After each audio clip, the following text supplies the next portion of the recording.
여러분, 안녕하세요. 60세 이후의 외로운 삶, 과연 불행한 것일까요?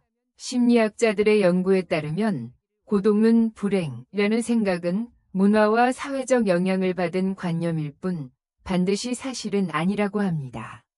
실제로 혼자 사는 노인들 중에는 가족이나 사회에 얽매이지 않고 자유롭게 살아갈 수 있어서 좋다라고 긍정적으로 받아들이는 사람들이 점점 늘어나고 있습니다. 예를 들어 서구 사회에서는 싱글 라이프를 긍정적으로 바라보는 문화가 있어 혼자 사는 삶을 즐기는 사람들이 많습니다. 한국에서도 최근 혼자만의 삶이라는 개념이 점점 대중화되면서 독립적인 라이프 스타일을 즐기는 사람들이 증가하고 있습니다. 그러나 고독을 불행으로 여길지 아닐지는 전적으로 개인의 생각에 달려 있습니다. 그렇다면 어떻게 하면 고독을 즐길 수 있을까요? 이번 영상에서는 심리학적 관점에서 고독을 긍정적으로 바꾸는 방법을 소개해드리겠습니다. 또한 60세 이후의 삶을 더 풍요롭게 만들 수 있는 구체적인 습관들에 대해서도 이야기할 예정이니 끝까지 시청해주세요. 그리고 여러분의 고독에 대한 생각을 댓글로 나눠주세요. 1. 고독이란? 한국인이 느끼는 고독의 두려움. 먼저 고독이라는 것에 대해 생각해 봅시다. 어쩌면 한국인은 다른 나라보다 고독에 대해 지나치게 두려움을 느끼는 경향이 있을지도 모릅니다. 일반적으로 고독은 주변에 친구나 가족이 없는 혼자 있는 상태를 의미한다고 합니다. 하지만 아무리 주변에 많은 사람들이 있더라도 마음을 나눌 수 있는 사람이 없다면 정신적 고독을 느낄 수도 있습니다. 예를 들어 24살에 결혼했으니 성공한 인생, 결혼하지 않았으니 실패한 인생이라는 가치관 자체가 과연 맞는 걸까요? 현실적으로 결혼 생활이 원만하지 않은 부부도 적지 않기 때문입니다. 예를 들어 남편을 단순한 ATM으로 여기는 아내. 예전 세대에서 자주 볼 수 있던 부부의 모습입니다. 남편은 매달 용돈 30만 원을 받으며 참고 사는 반면 아내는 가사도 하지 않고 고급 레스토랑에서 마음껏 소비하는 경우도 종종 있습니다. 그렇다면 60대, 70대, 80대 기혼자 중에서 진정으로 행복하게 함께 지내는 사람이 얼마나 될까요? 솔직히 배우자가 빨리 사라졌으면 좋겠다 라고 생각하는 사람들도 적지 않을 것입니다. 결혼을 했다고 해서 대가족이 있다고 해서 반드시 행복한 것은 아닙니다. 많은 사람들이 가치관이 맞지 않는 사람과 하루 종일 함께 있는 것이 너무 힘들다고 느끼곤 합니다. 또한 아내가 남편보다 먼저 세상을 떠난다면 남편이 이후의 삶을 원하는 대로 살아가면 된다라고 생각하는 경우도 있습니다. 반대로 남편이 먼저 떠나면 나는 요양원에 들어가야 하나 라고 고민하는 사람들도 있죠. 취미와 가치관이 비슷한 친구와 함께 노후에 같이 요양원에 들어가 살자 라고 이야기하는 사람들도 있습니다. 하지만 현실적으로는 쉽지 않은 일입니다. 오랜 시간 함께 지내다 보면 서로의 단점이 보이기 마련이고 자신의 좋지 않은 면도 드러나기 때문입니다. 그렇다면 고독하다는 말을 듣더라도 차라리 혼자 사는 것이 더 낫다라고 생각하는 것이 자연스러운 일일지도 모릅니다. 현재 결혼 생활을 유지하고 있는 고령자들 중에서는 서로 의존하는 관계가 너무 강한 경우가 많습니다.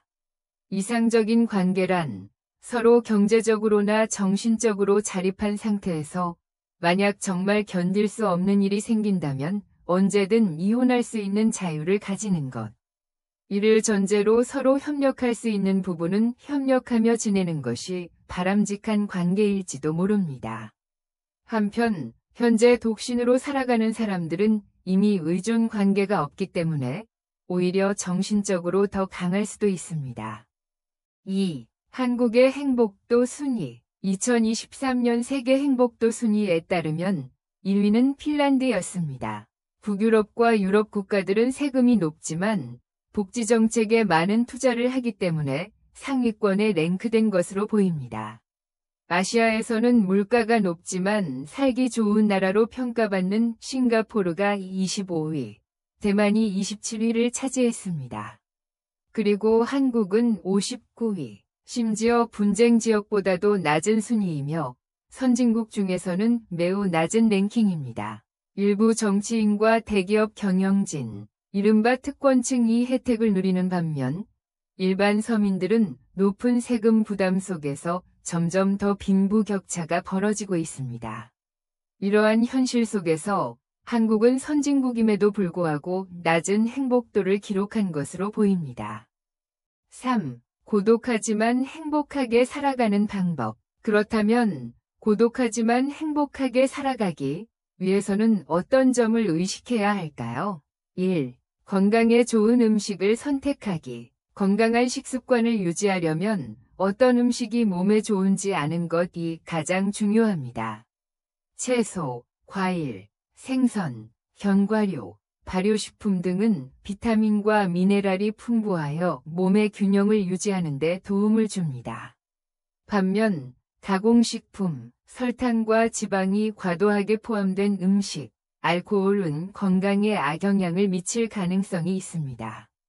예를 들어 한국의 전통적인 한식은 균형 잡힌 식사로 전 세계적으로 인정받고 있습니다. 된장국, 김치, 생선, 나물 등으로 구성된 식단은 생활습관병 예방에 도움이 된다고 알려져 있습니다. 최근에는 의사와 영양사들도 건강을 위해서는 가급적 자연 그대로의 식재료를 사용하고 단순한 조리법으로 먹는 것이 이상적이다 라고 조언하고 있습니다. 또한 음식을 선택할 때 적정량을 지키는 것도 중요합니다. 아무리 건강에 좋은 음식이라도 과식하면 칼로리 초과로 인해 비만이나 생활습관병의 위험이 증가합니다. 반대로 극단적인 식이 제한을 하면 영양 부족으로 인해 건강을 해칠 수도 있습니다. 건강검진에서 이상이 발견되지 않는 건강한 몸을 유지하고 가능하면 약에 의존하지 않고 편안한 일상을 보내기 위해서라도 매일의 식사 선택을 신중하게 하는 것이 중요합니다. 오늘부터라도 조금씩 건강한 식습관을 실천해 보세요. 2. 불필요한 약을 복용하지 않기. 현대사회에서는 몸 상태가 조금만 안 좋아도 바로 병원에 가고 약을 복용하는 사람들이 많습니다. 하지만 사실은 일상적인 식습관과 생활습관을 개선하는 것만으로도 많은 질병을 예방할 수 있다는 것을 알고 계신가요? 예를 들어 고혈압이나 당뇨병 같은 생활습관병은 균형 잡힌 식사와 적절한 운동만으로도 예방할 수 있음이 과학적으로 증명되었습니다. 그럼에도 불구하고 조금이라도 증상이 나타나면 즉시 약에 의존하는 경우가 많습니다. 하지만 약은 어디까지나 증상을 완화하는 것이지 근본적인 원인을 해결하는 것이 아닌 경우가 많습니다. 최근 연구에 따르면 불필요한 약 복용이 오히려 몸에 부담을 줄 수 있다는 점이 지적되고 있습니다. 특히 장기간 약을 복용하면 부작용이 발생할 가능성이 높아지고 간과 신장에도 부담을 줄 수 있습니다. 예를 들어 가벼운 두통이나 피로감을 느낄 때 바로 진통제를 먹는 것이 아니라 우선 충분한 수면을 취하거나 수분을 섭취하는 것만으로도 자연스럽게 회복되는 경우가 많습니다. 물론 의사가 처방한 약을 임의로 중단하는 것은 바람직하지 않습니다. 그러나 효과가 불확실한 약을 습관적으로 복용하기보다는 자신의 몸 상태를 잘 이해하고 정말 필요할 때만 약을 사용하는 것이 중요합니다. 건강을 유지하려면 약에 의존하기보다 매일의 식습관과 운동을 돌아보고 병을 예방하는 것을 우선시하는 것이 좋습니다. 3. 가계부로 지출 관리하기. 50세가 넘으면 자신의 생활에 필요한 비용을 정확히 파악하고 불필요한 지출을 줄이는 것이 매우 중요합니다. 실제로 재무 전문가들의 조사에 따르면 노후 자금에 대한 불안을 가진 사람들 중 상당수가 매달 얼마나 필요한지, 어떤 부분에 얼마를 쓰고 있는지 명확하게 파악하지 못하는 경우가 많다고 합니다. 예를 들어 한 60대 부부는 예전에는 단순히 너무 많이 쓰지 않도록 조심하자 라는 막연한 생각만 가지고 있었습니다. 그러나 가계부를 작성하기 시작한 후 쓸데없는 구독 서비스에 많은 돈을 쓰고 있었다. 보험을 재검토하여 연간 100만 원을 절약할 수 있었다. 등 지출을 구체적으로 관리함으로써 큰 부담을 줄일 수 있었다고 합니다. 노후에는 수입은 줄어드는 반면 의료비 등 예상치 못한 지출이 증가할 가능성이 높습니다.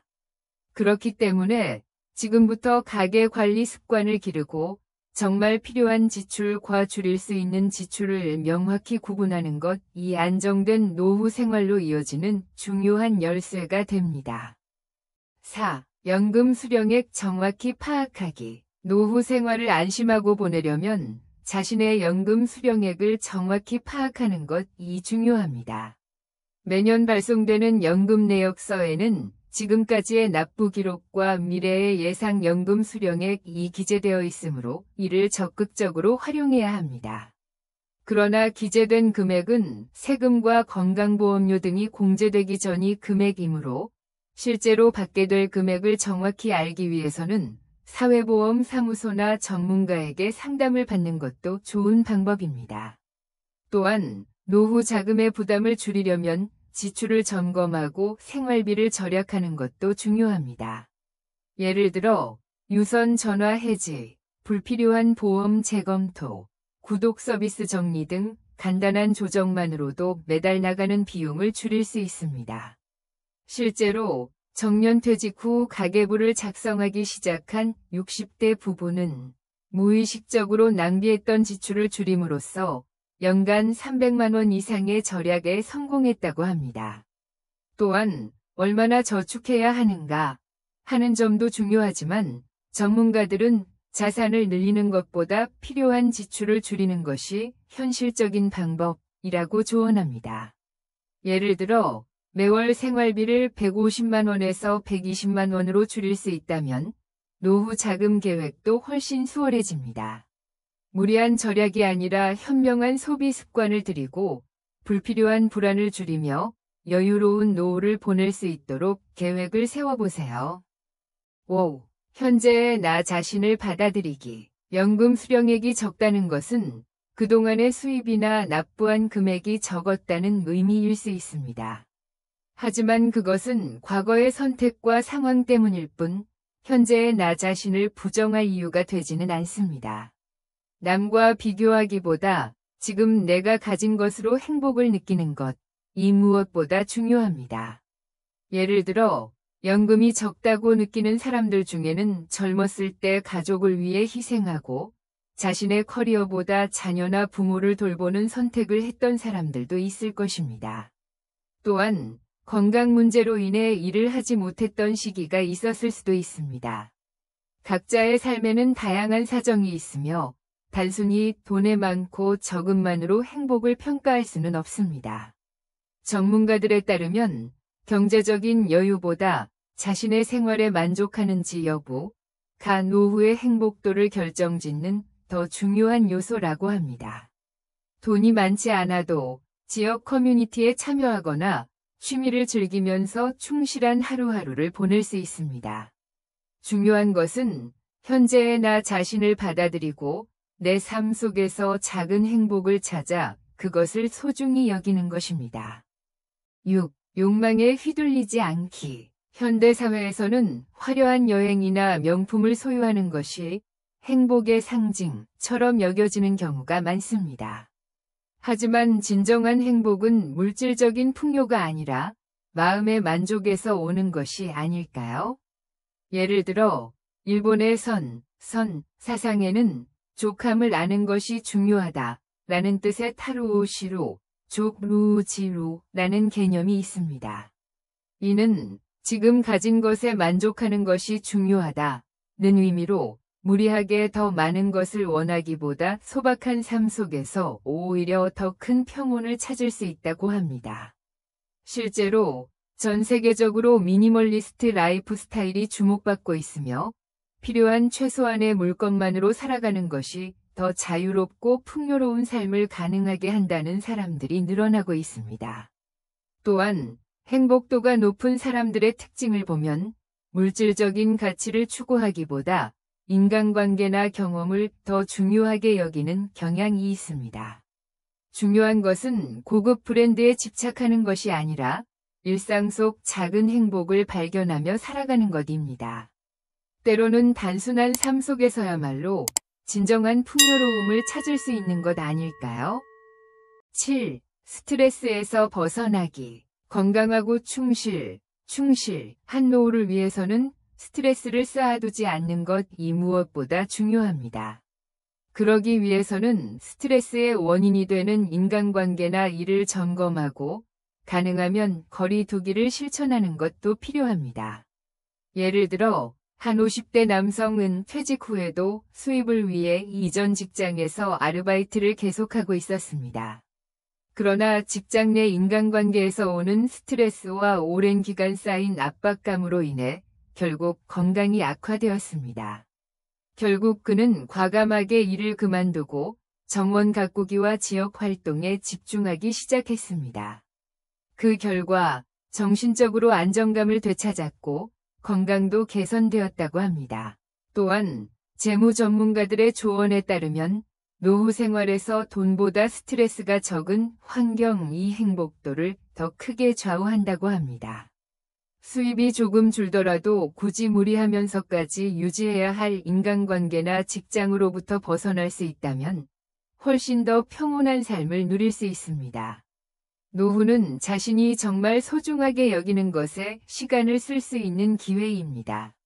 인간관계와 생활 환경을 돌아보고 스트레스를 줄이는 방향으로 정리해 나간다면 더욱 충실한 나날을 보낼 수 있을 것입니다. 8. 즐거운 일, 행복한 일을 리스트업하기. 노후를 충실하게 보내기 위해서는 스스로에게 즐거운 것, 행복한 것이 무엇인지 리스트를 만들어 보고 이를 실천할 수 있는 방법을 고민하는 것이 중요합니다. 예를 들어 진한 체크 표시 아침마다 커피를 마시면서 독서하기, 진한 체크 표시 텃밭 가꾸기 즐기기, 진한 체크 표시 좋아하는 음악 듣기. 이처럼 일상 속에서 작은 행복을 찾는 것이 중요합니다. 실제로 노후를 즐기면서 살아가는 사람들은 특별한 일을 하지 않아도 일상 속에서 행복을 발견하는 습관을 가지고 있습니다. 행복은 멀리 있는 것이 아니라 우리 주변 가까운 곳에 있는 것입니다. 9. 자기 찾기에서 벗어나 행동하기. 많은 사람들이 진짜 내 모습은 무엇일까? 나는 이상적인 나 자신이 될 수 있을까? 라는 고민을 하며 살아갑니다. 하지만 끝없는 자기 찾기에 너무 많은 시간을 허비하다 보면 인생에서 소중한 순간들을 놓칠 수도 있습니다. 중요한 것은 완벽한 자신을 찾는 것이 아니라 지금의 나를 받아들이고 매일을 즐기는 것입니다. 예를 들어 어떤 사람은 내게 맞는 일이 무엇인지 모르겠다. 는 고민으로 오랜 시간 여러 번 이직을 반복했습니다. 그러나 그는 어느 순간 관점을 바꿔 지금 내가 할 수 있는 일을 소중히 하자고 생각했을 때 비로소 일 속에서 작은 기쁨을 발견하고 보람을 느끼기 시작했습니다. 심리학자들에 따르면 사람은 완벽한 나를 만들려 하기보다 지금의 나를 인정하면서 앞으로 나아갈 때 더 충실한 삶을 살 수 있다고 합니다. 이상적인 모습을 목표로 하는 것도 중요하지만 거기에만 집착하다 보면 현재의 나 자신을 소홀히 하게 될 수도 있습니다. 가장 중요한 것은 지금 이 순간 한 걸음 내딛고 현재의 삶을 즐기는 것입니다. 10. 배움을 멈추지 않기. 배움은 인생에 새로운 자극을 주고 매일을 더욱 충실하게 만들어줍니다. 예를 들어 새로운 언어를 배우면 다양한 문화를 이해할 수 있게 되고 새로운 인연이나 직업 기회로도 이어질 수 있습니다. 또한 취미로 악기나 그림을 배우기 시작하면 창의력이 향상되고 스트레스 해소에도 도움이 됩니다. 뇌과학 연구에 따르면 새로운 것을 지속적으로 배우는 사람은 나이가 들어도 뇌가 활발하게 작동한다고 합니다. 배움은 삶을 더욱 풍요롭게 만드는 열쇠입니다. 11. 인간관계에서 적절한 거리 두기. 인간관계에서 오는 스트레스는 노후 생활의 질을 크게 좌우하는 요소입니다. 특히 오랜 기간 유지해온 가족, 친구, 직장 동료와의 관계에서 무의식적으로 지나치게 신경을 쓰게 되는 경우가 많습니다. 그러므로 적절한 거리를 유지하면서 서로에게 편안한 관계를 형성하는 것이 중요합니다. 예를 들어 한 60대 여성은 오랜 친구와의 관계 때문에 고민하고 있었습니다. 잦은 연락이 부담스럽고 점점 의무감으로 관계를 유지하고 있는 자신을 발견했습니다. 하지만 조금 거리를 두고 자신의 시간을 소중히 여기기 시작하자 마음의 여유가 생기고 스트레스도 줄었다고 합니다. 심리학 전문가들에 따르면 적절한 거리감을 유지할 때 오히려 관계가 더 건강해진다고 합니다. 무리해서 상대에게 맞추기보다 자신에게 편안한 인간관계를 찾는 것이 스트레스를 줄이는 핵심입니다. 12. 자유롭게 살아가기. 자유롭게 살아가는 것은 행복한 노후를 위해 꼭 필요한 요소 중 하나입니다. 하지만 자유란 마음대로 사는 것이 아니라 법과 도덕을 지키면서도 자신의 방식대로 살아가는 것을 의미합니다. 예를 들어 지난 체크 표시 퇴직 후 시골로 이주하여 농사를 지으며 여유로운 삶을 즐기는 사람, 지난 체크 표시 세계여행을 하며 새로운 문화를 체험하면서 삶의 의미를 찾는 사람, 지난 체크 표시 오래된 꿈이었던 카페를 오픈하여 지역 주민들과 교류하는 사람. 한 60대 여성은 평생 꿈꿔왔던 카페를 열고 지역 주민들과 소통하는 시간을 보내고 있습니다. 그녀는 나이를 이유로 포기하지 않길 정말 잘했다고 말합니다. 또한 자유롭게 살기 위해서는 남들의 시선을 너무 의식하지 않는 것도 중요합니다. 한국 사회에서는 나이와 사회적 위치에 대한 고정관념이 강하여 다른 사람들의 평가를 신경 쓰다 보니 자신의 하고 싶은 일을 포기하는 경우가 많습니다. 그러나 노후는 진정으로 자신을 위해 살아야 하는 시간입니다. 남의 기대보다 자신이 진심으로 원하는 삶을 선택하는 것이 가장 중요합니다. 인생은 단 한 번뿐입니다. 노후야말로 마음 가는 대로 자유롭게 살아가야 할 순간입니다. 13. 디지털 시대의 스마트한 시니어 되기. 현대의 시니어 세대는 테크놀로지를 적극적으로 활용함으로써 더 편리하고 충실한 생활을 할 수 있습니다. 지난 체크 표시 스마트폰을 이용하면 멀리 떨어진 가족과도 쉽게 연락할 수 있습니다. 지난 체크 표시 건강관리 앱을 활용하면 간편하게 건강 상태를 체크할 수도 있습니다.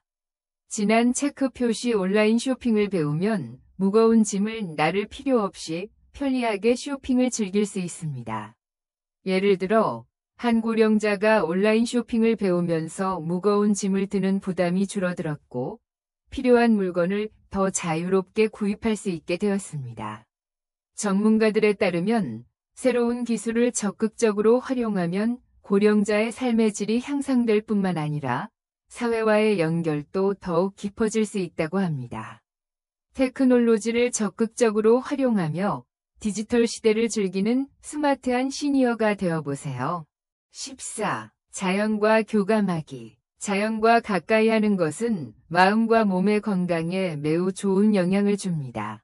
예를 들어 숲속을 거니는 삼림욕은 스트레스를 줄이고 심신을 안정시키는 효과가 과학적으로 입증되었습니다. 또한 시골에서 여유로운 시간을 보내거나 공원을 산책하는 것만으로도 마음이 차분해지고 새로운 활력을 얻을 수 있습니다. 자연 속에서 시간을 보내면 바쁜 일상에서 벗어나 자기 자신과 마주하는 기회도 가질 수 있습니다. 일상 속에서 조금이라도 자연과 접할 시간을 만들어 마음을 리프레시해 보세요. 15. 낙관적으로 살아가기. 건강과 경제적인 불안이 어느 정도 해소되었다면 너무 깊이 고민하기보다 낙관적인 태도로 살아가는 것이 중요합니다. 노후는 인생의 새로운 장이며 걱정보다 즐거움을 찾는 것에 집중해야 합니다. 예를 들어 한 70대 남성은 항상 노후 자금이 부족하지 않을까? 라는 불안 속에서 살고 있었습니다. 하지만 지출을 재점검하고 필요한 저축을 확보한 후 그는 이제는 내 범위 안에서 즐겁게 살자 라고 마음을 바꿨습니다. 그 결과 취미 활동을 다시 시작하고 외출을 늘리면서 이전보다 충실한 일상을 보내게 되었습니다. 심리학자들 역시 낙관적인 사고는 건강에도 긍정적인 영향을 미친다고 강조합니다. 완벽함을 추구하기보다 어떻게든 잘 될 거야 라는 마음으로 자신만의 노후를 즐겨보세요. 끝까지 시청해주셔서 감사합니다. 오늘 영상에서는 60세 이후 고독하지만 행복하게 살아가는 방법에 대해 이야기해보았습니다. 고독은 불행이 아닙니다. 오히려 고독을 받아들일 때 우리는 진정한 마음의 자유를 얻을 수 있습니다. 누군가와 함께하는 관계에서 오는 스트레스, 남들의 시선을 의식하며 사는 삶의 피로함을 떠올려보면 고독이란 결코 나쁜 것이 아닐 수도 있습니다. 어쩌면 자신답게 살아갈 수 있는 기회일지도 모릅니다. 하지만 고독을 즐길 수 있는 사람이 있는 반면 외로움을 힘들어하는 사람도 있을 것입니다. 여러분은 어떻게 생각하시나요? 체크 표시 고독을 긍정적으로 받아들일 수 있나요? 체크 표시 아니면 사람들과의 연결이 없는 삶은 견딜 수 없다고 느끼시나요? 검지손가락 오른쪽으로 댓글로 여러분의 생각을 나눠주세요.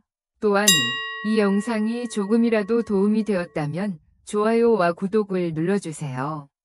올린 엄지. 그럼 다음 영상에서 다시 만나요.